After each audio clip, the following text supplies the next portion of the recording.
Hello YouTube, and welcome to another couch vlog, coming at you again from beautiful Sterling, Virginia.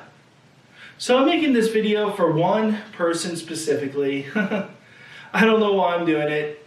Maybe he'll watch it, maybe he won't. I don't care. Maybe I'm making it for myself. Hey, how about that? If you want to watch this, go ahead. If you don't want to watch it, feel free to just turn this one off. I'm probably going to repeat some information I've already said before. But hey, you know, it bears repeating. And I'm trying to get better at teaching, trying to get better at explaining, just trying to get better at all that good stuff. So, let's crack a beer. My last beer of the night. Oh yeah, little IPA action. It's good stuff. So let's get started. This is for my buddy who just started riding again. He's got a beautiful cruiser style motorcycle, and he's a good looking guy, and I hope his bike and himself stay that way, and that's what this video is going to be about. So let's just say the main thing, right? Riding is 10 to 25 times more dangerous than driving. So it's probably the most dangerous thing you're going to do in your life. So it's best that you take it seriously, and it's best that you work hard to improve your skills as quickly as you can before something bad is going to happen. So this video here is going to be what I think you need to do in order to, get really good really fast on a motorcycle. So if that's something that interests you, feel free to stick around. If that's something that doesn't interest you, you're already pretty good, you're already, beyond a beginner, then, why are you watching this? You just having a good time? Anyways. So let's just start from the beginning. In order of importance, what are the most important skills you need to have on the motorcycle? Number one is braking. Okay? Number two is vision. Number three is cornering and line selection. And number four is just mental attitude in general. So before we jump into those 4 points, why don't we talk about, the main reason this guy's going to ride. I saw it on his Facebook, and he said that motorcycling makes him feel free. And I'm going to go ahead and say that is a great reason to ride a motorcycle. The feeling free is kind of like and I made a whole video about the different reasons people ride, and that's a very legitimate reason to ride. And it's kind of a mental health thing, right? It improves your mental health. It's like therapy, right? It's like helping you. You're feeling something from motorcycling that you can't get anywhere else. And that's a completely legitimate reason to ride. And one of the things I said in that video is, if you want to continue to feel free, you want to feel free for as long as possible, well, get good. Don't be a noob. Learn the techniques and learn the skills so that you can stay on the bike and not, get yourself killed.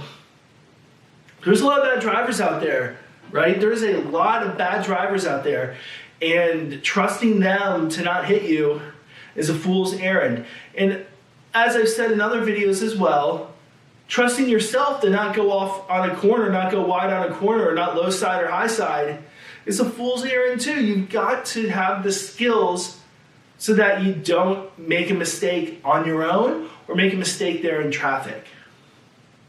So number one is braking, okay? So the first thing you gotta understand about braking, on a cruiser motorcycle, you're gonna get somewhere around 70% of your braking power from your front brake. And you're gonna get about the remainder 30% from your rear brake on a cruiser motorcycle. Now on a sports bike like my Yamaha R6, it's more like 90% from the front, but on a cruiser motorcycle, the weight is shifted back on the bike significantly. You have a lot more weight over the rear wheel, and the rake of the front bike, the rake of the front of the motorcycle, the angle of the forks is a little different. And anyways, you get less front braking pressure. But the thing you have to understand is most of your braking is going to come from the front.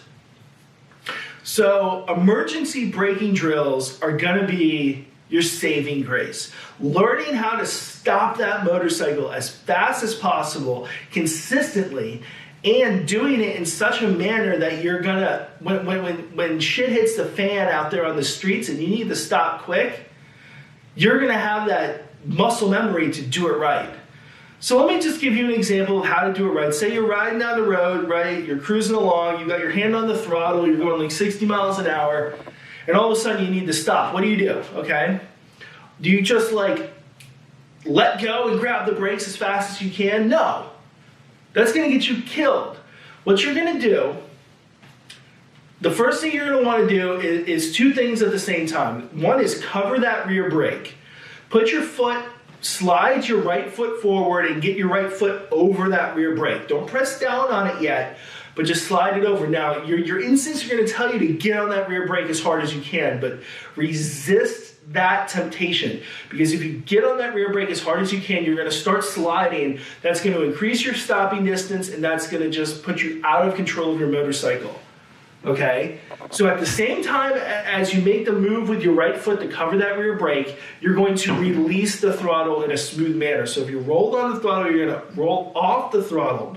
You're not just going to release it and let it snap forward, because what that's going to do is it's going to shift away the bike to the front very quickly, and it's going to upset the balance of the bike. If you combine that with rear braking, you're going to be in for a really bad time. So roll off the throttle quickly but smoothly, you know. Nice and quickly and smoothly, okay? But at the same time, as you roll off the throttle, you're not going to use your whole hand, right? You're going to reach out there with 2 or 4, depending on how you brake, you're going to reach out there with your fingers, right? So you're on the throttle, right? You're actually going, before you roll off, you're going to release your grip a little bit so that the pressure from your hand keeps the throttle in place, and then you're going to roll forward so that your hand starts covering the brake. Okay, that gets you in line for step 2. So now that you're covering the rear brake with your foot, you're rolled off the throttle, and your fingers are in front of the brake, you're going to start smoothly applying pressure to that front brake. You're not going to grab it. You're not going to snatch it.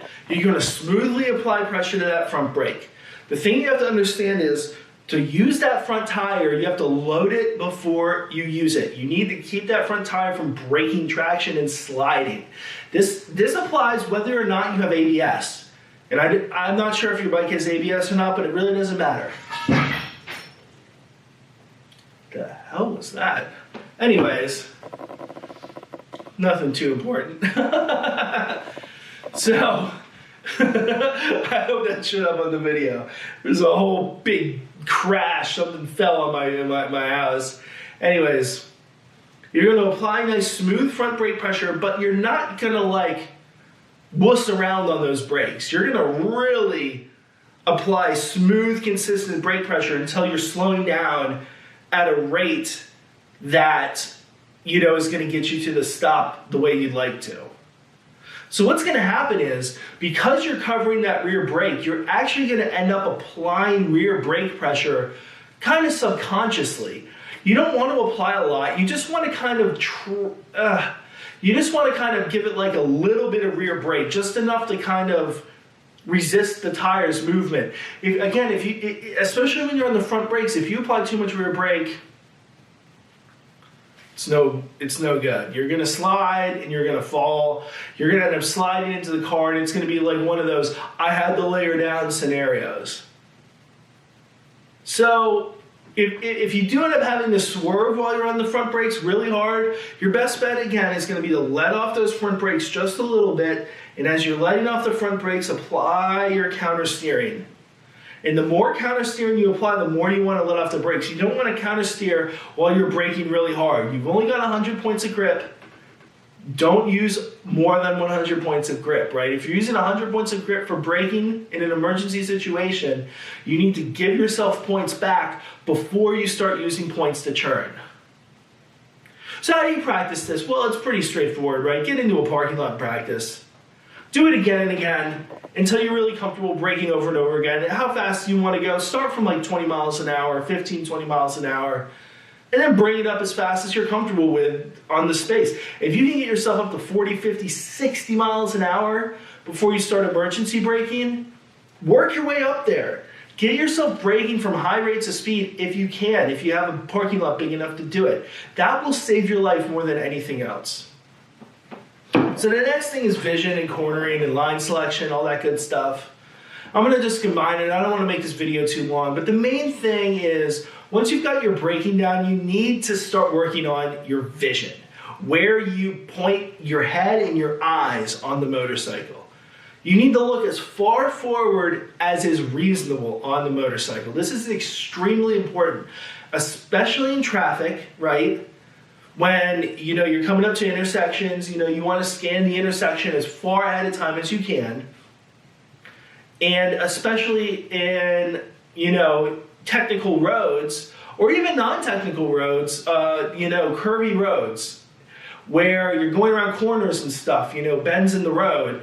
You want to have the ability to see far ahead because target fixation is a very real thing. What can end up happening if you're not trained is that, say you're making a left turn and you look straight ahead, you're going to go more straight than you'd like. You need to get into the habit, and you need to have it become muscle memory to turn your head left. Look left, look through the corner. Don't look at the stuff that you want to avoid.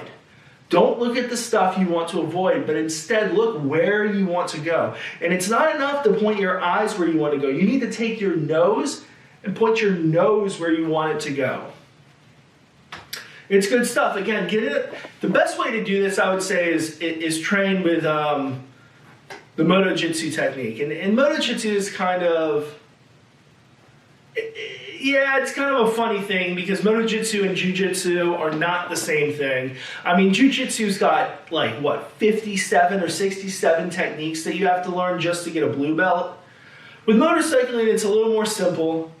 There's just a handful of techniques you need to learn, but the key to getting that blue belt Moto Jitsu is keeping your head and your eyes up and having a little bit of confidence.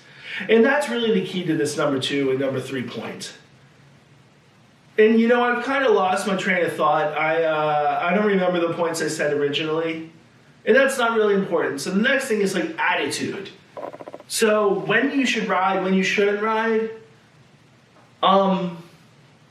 There's this thing called athletes call the zone, right? And the zone is when you're able to kind of internalize with yourself and just block everything out. I made a video about your ego, and that talks a little bit more about this because it is kind of a circular argument, and it's kind of a counterintuitive argument at the same time. But the key is when you're in the zone, right, you're able to live in the moment. You're able to block out all those external distractions and focus. You're able to block out all those external distractions. You're able to block out all your internal distractions as well. And you're able to focus on just what you're doing and nothing else. So that's the key. If you're going to go riding, that's the mode you want to be in. You want to be in the zone before you get on the bike. Now, let's be honest, that's not going to happen all the time. It's not going to happen most of the time. Most of the time you're riding to get away from your life. But keep in mind that you want to kind of zen out a little bit before you get on the bike. So maybe think about it like this. Before you go riding, decide, is this the kind of riding, where am I going to go? What am I going to do? Kind of have, maybe not a complete plan, but kind of have a general plan. Like the area we live in. Do I want to go west? Do I want to go south? Do I want to go up to the city? Do I kind of just want to putter around town? What general area do I want to go? And then also think to yourself, what kind of riding do I want to do? Do I want to go really slow? Do I want to be getting passed by cars, which is fine? Do I want to kind of ride with the flow of traffic, or do I want to ride faster in traffic? Kind of think to yourself what kind of riding you're going to do. Then, put your gear on, kind of reassess once you put most of your gear on, again, am I still okay with this? If this is the last thing I do in my life, am I okay with this? And then finally, get on your bike, hop on your bike, and ride away. So, I'm not trying to preach too much. I'm just trying to kind of give an overview of my philosophy of riding, what I consider to be the most important things in riding, which of course, again, is braking and vision. Line selection, body position, counter steering, all this other stuff Yeah, that's well and good, but that comes in time. If you can really get your emergency braking drills good, and you can really work on your vision in a parking lot, keeping your head and your eyes up, maybe doing some U-turns, doing some other things, then you're going to be setting yourself up for success. You're going to be giving yourself the best chance to make motorcycling make you feel as free as possible and be as therapeutic as possible. Because if you're out there riding like crap, and again, I've never ridden with you. I don't know how you ride. Maybe you have an innate talent for it, but most people don't. Riding is a very counterintuitive thing. It's not like driving a car at all. So you really got to work at it. And the faster you work at it, the more time you spend training and getting yourself good, the more time you can spend down the line just enjoying the ride, having a good time, not worrying about this crap. Just getting out there and doing the right thing without even thinking about it, you know? So I hope I know I'm coming across as preachy and I'm literally lecturing at you, which is kind of funny for a guy who's my age. But at the same time, you know, I don't know how much of a riding enthusiast you are. I want to make you a riding enthusiast. I want to make you care about your bike, your riding, just having fun out there, sure. But riding well, enjoying riding, and getting good at it at the same time. Because the better you get at riding, the more fun you're going to have. It's just, there's just no two ways about it. If you're scared to get on the bike because you're scared of making a mistake, or because you're scared of cars, or because you're scared of this or scared of that, you're just not going to have that much fun. But if you can get on the bike and have like real confidence that you are doing everything you can to stay safe, and you're going to do everything you can to make it back home in one piece and ride again, well, then you're just going to have more fun than the guy who can't say the same thing. So anyways, I'm gonna shut up now. Have a great night, have a great day, have a great whatever, and think about your riding.